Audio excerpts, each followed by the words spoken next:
P office आ गए थे और यहाँ पे हमने कंप्लेंट डाल दी है उस कंपनी के ख़िलाफ़ और उन लोगों के ख़िलाफ़ जिन्हें हमने पैसे दिए थे, और उनके नंबर्स अकाउंट सब ब्लॉक हो जाएगा, ऐसा साइबर पुलिस का कहना है। अब देखते हैं इसके आगे क्या उन पे कार्यवाही की जाती है। बाकी का आपको क्या हुआ हमारे साथ ये सब हम घर जाके बताएंगे कि हमारे साथ किस तरीके का फ्रॉड हुआ है। तो मिलते हैं आपसे घर में। हेलो, नमस्कार, कैसे हैं आप सभी? उम्मीद करते हैं आप सभी बहुत अच्छे होंगे। हम भी अब ठीक हैं। कुछ दिन पहले तक ठीक नहीं थे, या कहे तो आज सुबह तक हम ठीक नहीं थे। उसका रीज़न था कि हमारे साथ में एक फ़्रॉड हो चुका है। आप बिल्कुल सही सुन रहे हैं कि हमारे साथ में फ़्रॉड हुआ है। वो फ्रॉड हुआ है एक ऑनलाइन जॉब देने वाली जो कंपनी होती है, जिसे हम कहते हैं कि वर्क एट होम हम लेते हैं जिनसे, उस कंपनी ने हमारे साथ में एक फ़्रॉड किया है। तो इस वीडियो को बनाने का केवल एक ही रीज़न है कि जिस तरीके से हमारे साथ में फ्रॉड हुआ, जिस तरीके से हम मेंटली एंड फिज़िकली हरास हुए, एंड उसका जब हमने कंप्लेन करी तो उसका कोई रिज़ल्ट नहीं निकल रहा है।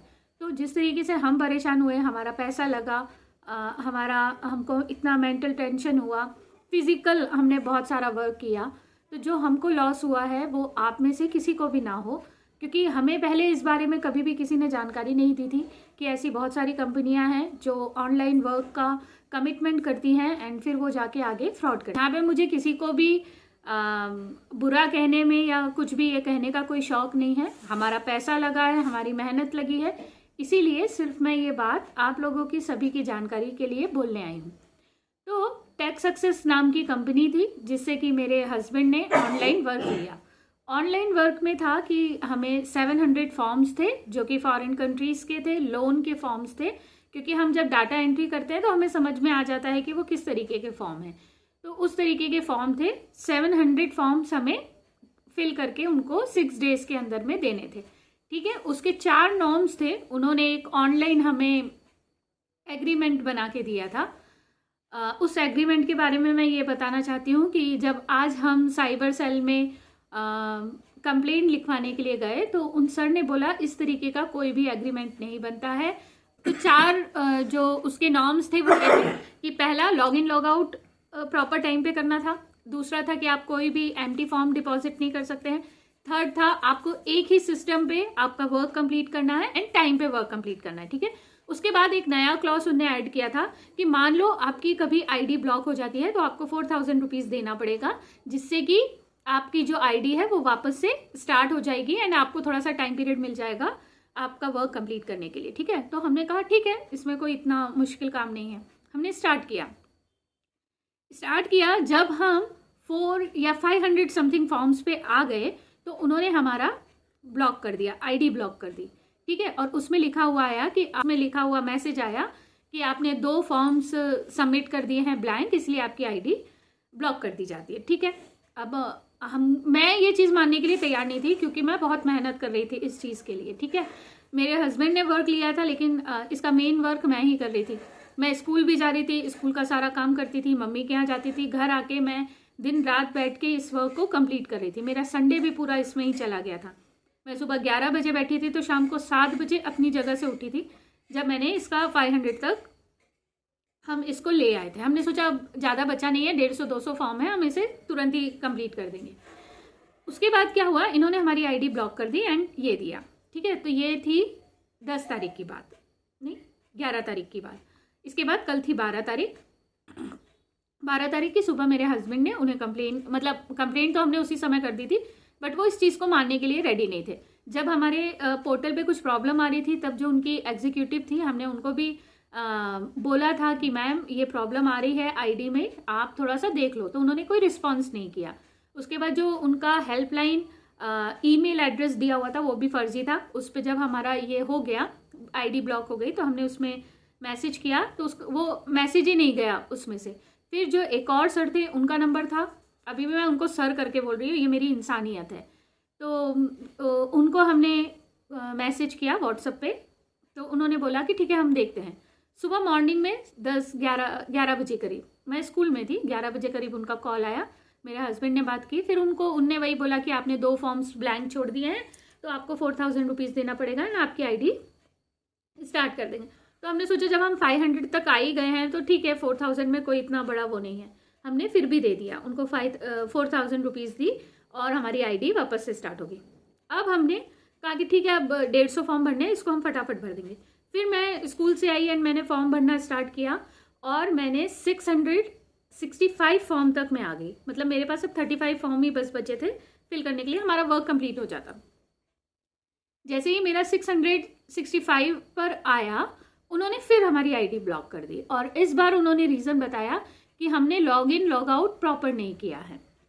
तो मैंने कहा हम तो काम ही कर रहे हैं। और एक्चुअली क्या हुआ था, जब उन्होंने ये मैसेज दिया ना हमारी आईडी ब्लॉक करी, तो उससे 10 मिनट पहले ही हमने उनके बंदे से बात की थी, क्योंकि मैंने इनसे बोला कि आप पूछो तो सही, अब 35 फॉर्म ही बचे हुए हैं भरने के लिए, तो क्या 700 ये कंप्लीट होने के बाद हमारा वर्क कंप्लीट हो जाएगा, कुछ लिखा हुआ आएगा या क्या आएगा, आप पूछो उनसे।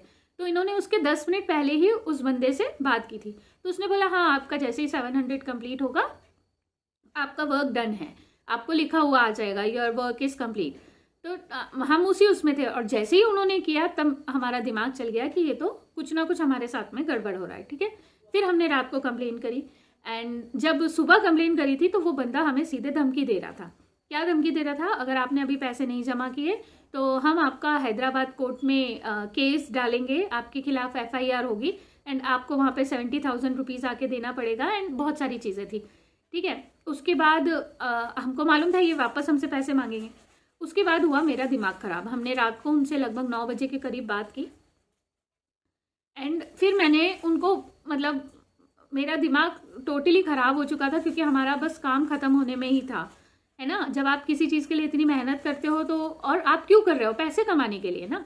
हम भी पैसे कमाने के लिए, पैसे कमाना इन द सेंस हम अपने बच्चों के लिए इतनी मेहनत कर रहे हैं। तो मैं जब उसका एक स्टेप ही बचा हुआ है और मेरे हाथ से मेरा सब कुछ निकलता हुआ दिखेगा तो फिर मैं क्या उनसे प्यार से बात करूँगी, वो तो पॉसिबल नहीं है और मैं नहीं कर सकती थी। तो मैंने उनको थोड़ा सा बोला।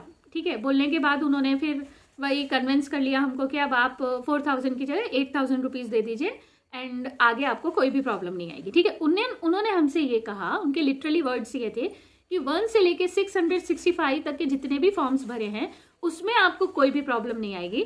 जो 35 फॉर्म्स बचे हुए हैं उसको आप बहुत तसल्ली से भरना, आप चाहो तो उसकी वीडियो रिकॉर्डिंग कर लेना, स्क्रीनशॉट ले लेना, ताकि आपकी उसमें प्रॉब्लम ना आए। हमने कहा ठीक है। अब हम रात को हमारी आईडी 8000 रुपये हमने फिर वापस से उनको दिए, है ना।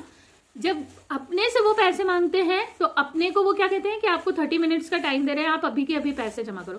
30 मिनट टाइम होता है बिल्कुल छोटा सा एंड आपको इतना वो प्रेशराइज कर देते हैं कि आप इसके आगे पीछे क्या होगा वो कभी भी नहीं सोचते। ठीक है, सेम हमारे साथ भी वही हाल हुआ। हमने फिर वापस से 8000 रुपीज़ उनको सबमिट कर दिया। लेकिन अब की बार सबमिट करने से पहले मैंने उनसे बहुत सारी बातें करी एंड बहुत सारी चीज़ें क्लियर करी। उनकी वॉइस भी मैं रिकॉर्ड करती जा रही थी क्योंकि मुझे पता था कि आगे चल के, पता नहीं मेरा दिल यूं बोल रहा था, एक तो मेरा सिक्स सेंस बहुत तगड़ा है, मुझे पता था ये लास्ट में लाके हमको रोकेगा।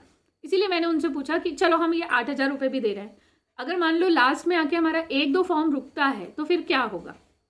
मैंने कहा आप फिर हमसे पैसे मांगोगे। उन्होंने बोला हाँ, आपको वापस से आईडी जनरेट कराने के लिए, वापस से ओपन कराने के लिए पैसे तो देने पड़ेंगे, अब पैसे आपको 16,000 रुपये देने पड़ेंगे। मैंने कहा अच्छा। तो मैंने कहा फिर आप ये क्यों बोल रहे हो कि हम वीडियो एंड वो सब करें। तो बोले हाँ, आपके पास वो भी तो रहेगा ना कि आप प्रूफ दिखा सकते हो। तो मैंने कहा ठीक है, हम पैसे पहले नहीं देंगे, अब हम आपको प्रूफ देंगे कि हमने कोई भी गलतियाँ नहीं की हैं एंड उसके बाद हम समझेंगे कि क्या होता है। ऐसे करके बात सब कुछ हो गई। हमने रात को 11 बजे हमारा जो आईडी था वो ओपन नहीं किया। मेरा सोचना ऐसा था कि अब 35 बचे हैं, 35 में मैं कोई भी किसी भी तरीके का कोई पंगा नहीं चाहती थी। तो मैं कहा हम रात को स्टार्ट करते हैं, रात में किसी का भी मोबाइल या नेटवर्क इतना बिजी नहीं होता है कि हमको किसी भी तरीके की कोई प्रॉब्लम होगी। मैं और मेरे मिस्टर रात को 3:30 बजे उठे। हमने 4:30 बजे तक फॉर्म फिल कर रहे थे, 4:30 पौने 5 हो रहा था। हमने 35 में से 33 फॉर्म फिल किए एंड जैसे ही 34 पे आए उसने वापस से ब्लॉक कर दिया। एंड अब जो ब्लॉक किया था वो हमारी क्वालिटी चेक करने के लिए ब्लॉक किया था। ठीक है, क्वालिटी चेक का ऑप्शन आना ही नहीं चाहिए था। क्यों नहीं आना चाहिए था? क्योंकि जब आपने 1 से लेके 665 तक के सारे फॉर्म रिवाइव कर लिए थे, अगर आपको वहाँ पे कोई प्रॉब्लम नहीं दिखी तभी तो आपने हमें आगे करने का परमिशन दिया, है ना। यही बात मैंने आज उनको दिन में कही। उन्होंने हमारी आईडी ब्लॉक कर दी। अब मुझे मेरी ये हालत थी कि मुझे बहुत ज़्यादा गुस्सा आ रहा था, मेरे हाथ पैर ठंडे पड़ चुके थे और मतलब मुझे ऐसा लग रहा था कि हमारे साथ ही इतना बुरा क्यों हो रहा है, जबकि हम ना किसी से पैसे लूटने जा रहे हैं, ना किसी से हम मांगने जा रहे हैं, हम तो मेहनत कर रहे हैं ना। मैंने आंखें फोड़ के वो 700 फॉर्म्स कंप्लीट कर रही थी मैं, इतना वर्कलोड होने के बाद भी। सुबह मेरी हालत ख़राब हो चुकी थी। आज है 13 फ़रवरी और मैंने छुट्टी ली क्योंकि मेरी हिम्मत ही नहीं थी सुबह उठ के स्कूल जाने की। मुझे फीवर हो चुका था और मेरी बिल्कुल भी कंडीशन नहीं थी। उसके बाद अब मैंने इनको बोला कि अब इनको पैसे देने से कोई सेंस नहीं है, ये हमारे साथ में फ्रॉड ही कर रहे हैं। फिर हमने सोचा कि ऐसे लोगों के खिलाफ कहीं ना कहीं जाके हमें बोलना पड़ेगा, क्योंकि अगर हम नहीं बोलेंगे तो कोई भी नहीं बोलेगा। बट हमारा ये सोचना गलत था। क्यों गलत था वो मैं अभी आपको बताऊंगी। हम घर से निकले, हम पहले गए लेबर कोर्ट। तो हम घर से निकले, वो वीडियो इसमें मैं ऐड कर दूंगी। हम पहले कहाँ गए थे, हम गए लेबर कोर्ट, क्योंकि हम कभी इन सब चक्करों में पड़े ही नहीं, तो मुझे तो और मेरे हस्बैंड को पता ही नहीं था कि कहाँ पे क्या चीज़ें जाती है। बट हमने सोच रखा था कि हम करेंगे तो सही कुछ ना कुछ, क्योंकि ये हमारी मेहनत पे, हमारे पैसे पे पानी फेर रहे थे। तो हम गए लेबर कोर्ट, वहाँ पे जाके हमने एक अंकल मिले वहाँ पे एंड उनको सारी चीज़ें बताई, सब कुछ बताया। तो उन्होंने हमें कहा कि आप जाइए लेबर ऑफिस, कलेक्ट्रेट जो हमारे यहाँ पे बना हुआ है वहाँ पे है लेबर ऑफिस, आप वहाँ पे जाके बोलो आपका पैसा फंसा हुआ है, तो वो आगे आपको बताएंगे कि क्या करना है। ठीक है, वो अंकल ने हमें अच्छी समझाइश दी। फिर हम गए लेबर ऑफिस, वहाँ जाके जब हमने उनको ये सारी चीज़ें बताई तो वहाँ पे एक भैया थे, उन्होंने कहा आप पहले नहीं हो, ये लोग इस तरीके, मतलब मेरे कहने से पहले ही उन्होंने बोल दिया कि इस तरीके के फ्रॉड आजकल बहुत आम हो चुके हैं। आपने तो आके बताया, लेकिन बहुत सारे लोग केस की धमकी की वजह से या ऐसी धमकियों की वजह से वो आगे भी नहीं बढ़ते हैं, कहते भी नहीं है किसी से। मतलब लोग उनका मजाक उड़ाएंगे कि अरे इतने हो और तुम्हें अक्ल नहीं है, ऐसा सोच के, है ना। बट हमें कुछ ना कुछ तो एक्शन लेना था। फिर उन्होंने हमें कहा कि आप एसपी ऑफिस जाइए, वहाँ पे साइबर क्राइम है, वहाँ पे जाके आप एप्लीकेशन दीजिए, वहाँ पे जाके आप कंप्लेन लिखवाइए, ताकि आपका जितना भी क्योंकि ये सब ऑनलाइन है ना, तो इसीलिए साइबर क्राइम के उसमें आता है, ये अंतर्गत आता है ये सारी चीज़ें। फिर हम वहाँ से निकले और एसपी ऑफिस गए, वहाँ पे साइबर क्राइम जो डिपार्टमेंट था हम वहाँ पे गए एंड उस व्यक्ति ने मुझे रतलाम के ऐसे ऐसे ऑफिसों में घुमा दिया ना, ईश्वर कभी भी उस व्यक्ति को माफ़ नहीं करेगा। क्योंकि पुलिस के पास जाना एंड साइबर क्राइम के पास जाना, इट इज़ नॉट गुड। मतलब गुड इन दी सेंस कि कुछ बड़ा मैटर होता है तो इंसान इनके पास जाता है ना, इनसे क्या हम ऐसे रोज़ दिन जाके मिलते थोड़ी ना है। लेकिन हमारे साथ गलत हो रहा था और हम ये बर्दाश्त नहीं कर, मेरे हस्बैंड तो फिर भी एक घड़ी बर्दाश्त कर रहे थे वो, बट मेरे से ये चीज़ें बर्दाश्त नहीं हो रही थी। शायद हो सकता है कि मैं गलत चीज़ें नहीं बर्दाश्त कर पाती हूँ, इसीलिए मेरा दिमाग बहुत ज़्यादा ख़राब था। इस बीच में हमारे पास उस व्यक्ति का सुबह सुबह फ़ोन आ चुका था एंड जो मैंने उसको सुनाया है, मैंने उसको यही बोला कि आप हमारे साथ अब बहुत गलत कर रहे हो, हमारी मेहनत आपने सारी ख़राब कर दी। अब हम समझ चुके हैं कि आप हमारे साथ ये फ्रॉड ही कर रहे हो एंड मेरी तबीयत ख़राब हो गई, मैं ये पेशेंट हूँ इस तरीके की, मुझे कल से कुछ भी हो जाएगा तो उसके ज़िम्मेदार आप हो गए, हम आपके खिलाफ़ केस करेंगे। ऐसा करके मैंने जब उन्हें बोला तो वो थोड़े से डर गए एंड फिर मेरे हस्बैंड ने उनसे बात करी तो बोले हाँ ठीक है, हम हमारे बॉस से बात करते हैं। मैंने आपके 2 फॉर्म्स के लिए भी उनसे बात करा, बट वो कह रहे हैं कि आपको 16,000 भरने पड़ेंगे। मैंने कहा काहे के 16,000, क्या 2 फॉर्म के लिए हम 16,000 भरेंगे? मतलब हमने जितना कमाया नहीं उससे ज़्यादा हम आपको दे रहे। तो मैंने बोला उनको कि जब आपने एग्रीमेंट लिखा था उसमें तो केवल 4,000 लिखा था। तो उनका कहना था हमें क्या पता था आप इतनी बार गलतियाँ करेंगे। तो फिर हमने कहा कि हमें भी क्या पता था कि आपके इस तरीके के नॉर्म्स हर टाइम पे बदलते जाएंगे, हर फॉर्म्स की कंडीशन में आपके नॉर्म्स बदल जाएंगे। तो वो बंदा एकदम उसके मुंह से निकल गया, तो क्या हम एग्रीमेंट में ये लिखें कि हम आपसे 64,000 रुपीज़ लेंगे? तब मेरे हस्बैंड ने बोला कि आपने 64,000 रुपीज़ कैसे बोला?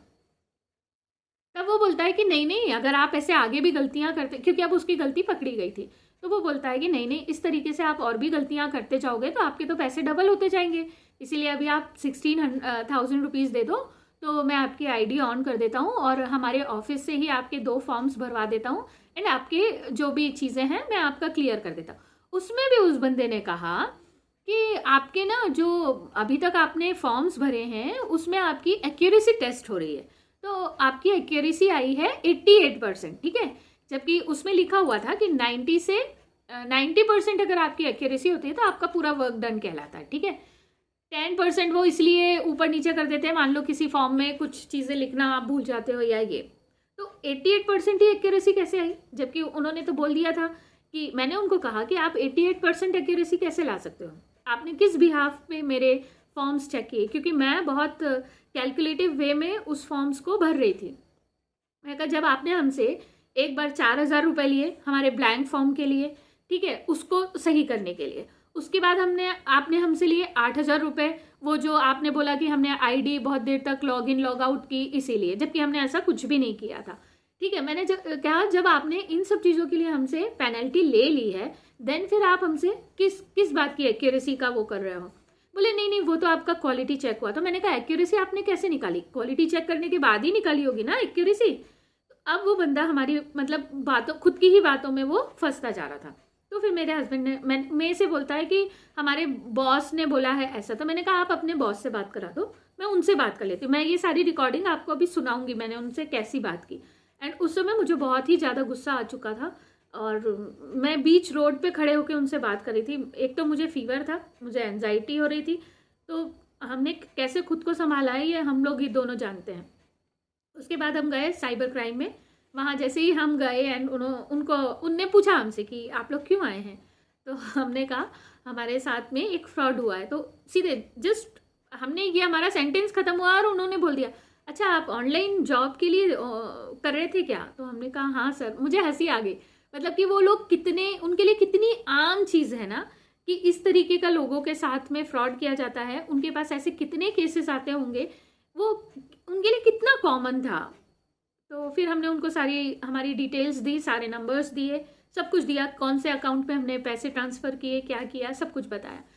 बट इतना सब होने के बाद मेरे मन को अभी भी तसल्ली नहीं है, क्योंकि पूरे महीने मैंने जितना काम किया था मेरे हाथ में सैलरी आई थी और मेरी सैलरी ऐसी की ऐसी चली गई, जो कि वो मेरे बर्दाश्त के बाहर की चीज़ें हैं। वो हम दोनों हस्बैंड वाइफ दिन रात मेहनत करते हैं, या कोई भी परिवार का सदस्य मेहनत करता है वो अपने बच्चों के लिए करता है ना, और वो बिल्कुल आई, हमने उसका कोई यूज़ भी नहीं किया और वो हमारे हाथों से ऐसी की ऐसी चली गई।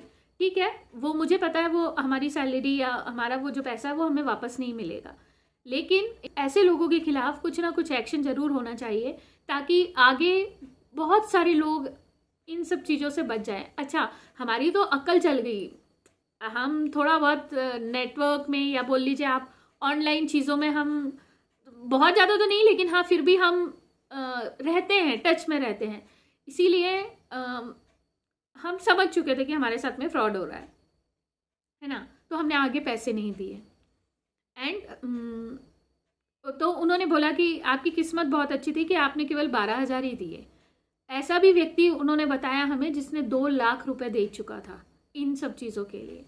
तो मतलब हम तो बहुत मामूली में छूट गए, और हम हो सकता था कि हमें इतना भी नहीं देना पड़ता है ना, क्योंकि जब हमने उस मैडम को कॉल किया था, अगर वही हमारा कॉल रिसीव करके हमें सारी इन्फॉर्मेशन दे देती तो होता ही नहीं। और पहली बात, ये सब चीज़ें कुछ होती नहीं है, ये सारी चीज़ें फर्जी होती है। ये तो उनका क्राइटेरिया होता है कि बंदे को देख लेते हैं, वो वर्क अच्छा कर रहा है तो उसको एंड पे ले जाके रोक देते हैं। ये 2 से 3 बार, मतलब सोच लो आप 64,000 तक वो हमसे लेना चाह रहे थे, है ना। वो तो 16 मतलब लास्ट के 2 पे बच गए, इसलिए हमारा 16 तक ही जाता, मतलब 4 ले लिया, फिर 8 ले लिया, फिर 16। अच्छा, वो मुझे कहते भी जा रहे थे कि मैम अगर अभी तो आप 16 दे दो, ये फिल हम कर देते हैं। तो मेरे मिस्टर ने कहा कि 16,000 देने के बाद भी मैं आपको बोलूं कि 2 फॉर्म भर दो, फिर मैं आपसे क्यों बोलूं कि 2 फॉर्म भर दो आप, ये भी 2 फॉर्म हम भर के दे देते। तो बोले नहीं, मान लो उन 2 फॉर्म में भी गलतियां निकल जाए। मतलब आप सोचो कि जो बंदा 1 से लेके 698 तक आपकी फॉर्म्स भर रहा है, वो 2 फॉर्म में भी गलतियां कर सकता है। तो बोले अगर आपने 2 फॉर्म में गलतियां कर दी तो फिर आपको 32,000 रुपये भरने पड़ेंगे। तो मैंने कहा 32,000 किस बात के? फिर मैंने कहा ठीक है सर, अब आप अपने बॉस से बात करो एंड फिर मुझे बताना।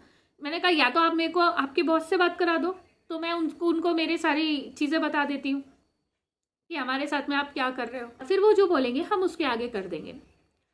बट उनका कॉल ही नहीं आया। उन्होंने कहा मैं बस 10 मिनट में कॉल करता हूँ, और वो समझ गया था कि अब ये लेडी भड़क चुकी है एंड ये हमारे खिलाफ एक्शन लेगी, क्योंकि मैंने उसको बोल दिया था कि मुझे कुछ भी हो गया मेरी कंडीशन सही नहीं है,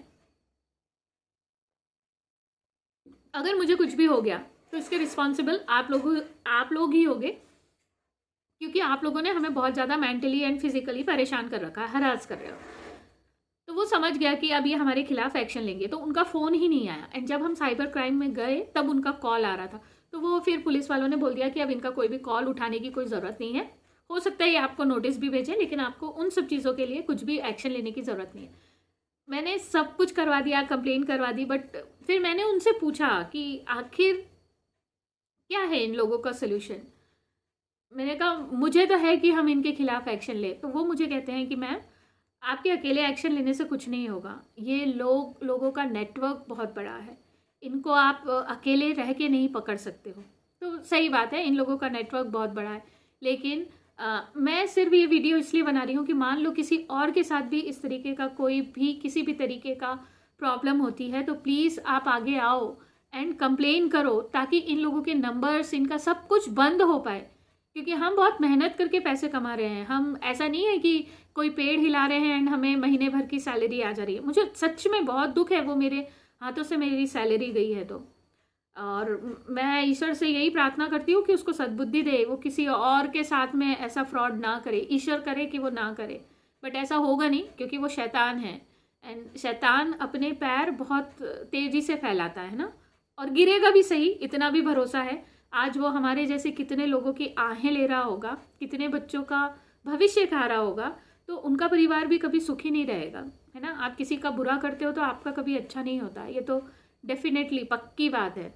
एंड मेरा बुरा करने वाला तो कभी भी नहीं रहता है, क्योंकि मैं सिर्फ एक ही ईश्वर पे विश्वास करके चलती हूँ, हर चीज़ सिर्फ उसके हाथों में छोड़ देती हूँ। अगर कभी कोई मेरे साथ बुरा भी करता है ना, तो मैं केवल अपने ईश्वर को बोल के उसके सामने रो के और चुप हो जाती हूँ, क्योंकि मुझे पता है मेरा ईश्वर दंड देगा तो फिर ऐसा देगा कि सामने वाले को समझ में भी नहीं आएगा कि क्या हो रहा है, तो उसको भी मिलेगा, उसके किए का फल तो उसको भी मिलेगा।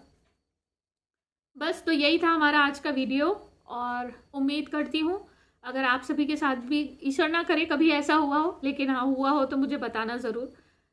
हम लोग ही मिलके ऐसे लोगों को यहाँ से हटा सकते हैं जो हमारी मेहनत की कमाई को इस तरीके से बर्बाद कर रहे हैं। एंड प्लीज़ किसी भी ऑनलाइन कंपनी पे जो कि आपको वर्क एट होम देता है, डाटा एंट्री का आपको देता है, रिक्वेस्ट है कि कभी भी मत मानिएगा। और एंड वो साइबर वाले जो पुलिस थे, उन्होंने हमें कहा कि कभी भी जो ऑनलाइन एग्रीमेंट होता है वो किसी भी तरीके का मान्य नहीं होता है, ठीक है। उनका कहना था कि मान लो आपने उनको साइन भी, मतलब ऑनलाइन जो साइन होते हैं वो भी करके दे दिए, तो बोले कि आजकल के ज़माने में तो रियल साइन किए हुए बंदे को भी कंप्लेन करने के लिए 50 बार कोर्ट में जाना पड़ता है ना। तो ये फिर ऑनलाइन एग्रीमेंट क्या होता है? क्या दुनिया में हर चीज़ें ऑनलाइन चलेगी? वो मतलब हमको कह रहे थे कि आप लोग इतने पढ़े लिखे हो, मैंने बताया कि मैं टीचर हूँ, मेरे हस्बैंड मेडिकल में, तो बोले जब आप लोग इतने पढ़े लिखे हो तो आप लोग इस तरीके की कैसे बेवकूफ़ी में आ सकते हो? तो सही बात थी, हम तो सिर्फ मेहनत करना चाह रहे थे कि ठीक है हमारे बच्चों के लिए हम 2 पैसे और इकट्ठे कर लें, है ना।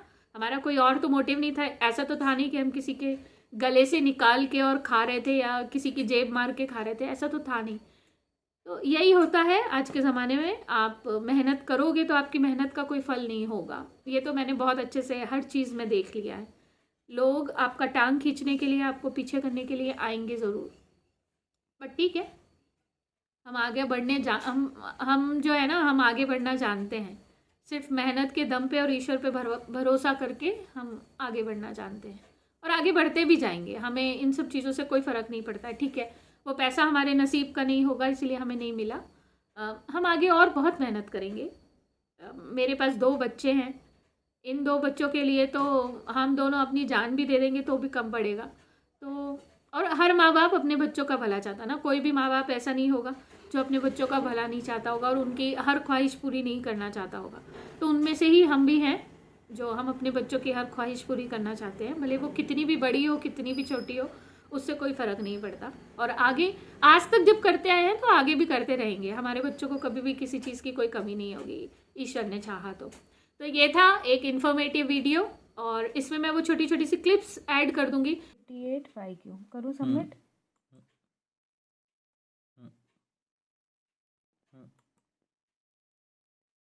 ये अब हम जा रहे हैं कंज्यूमर कोर्ट। अभी बज रहा है 11 और एक बार जाके हम वहाँ पे बात करके आते हैं, क्योंकि अभी तक उनका कोई भी रिवर्ट नहीं आया और मैं बिल्कुल श्योर हूँ कि अब उनका रिवर्ट आएगा।